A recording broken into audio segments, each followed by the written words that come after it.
જ્યારે ખોદવામાં આવે તો પહેલા ગંદુ પાણી નીકળે.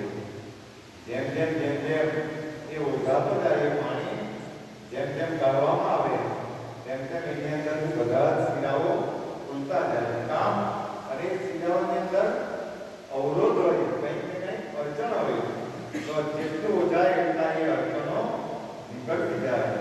તો સંતો એમ કે માણસો જેટલી ભગવાનની ભક્તિ કરતા જાય, બધા ધ્યાનથી સાંભળવું, જેટલી પણ ભગવાનની ભક્તિ કે ભગવાનની સેવા કરતા જાય તો એના બધા જ શિરાઓ ધીમે ધીમે ધીમે ખુલતા જાય.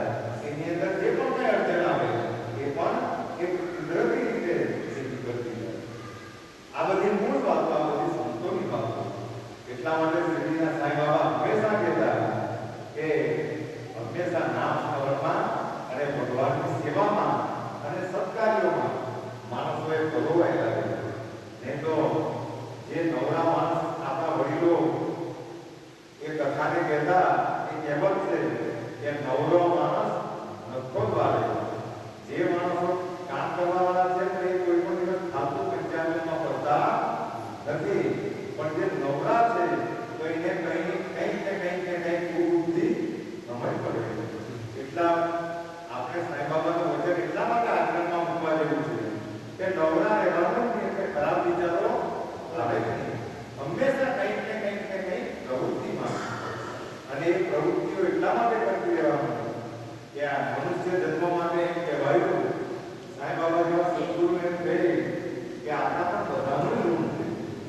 આપણા પર માઇન્ડ પહેલું ઋણ તો મા બાપનું છે, બીજું ઋણ ગુરુનું છે, બીજું ઋણ સમાજનું છે.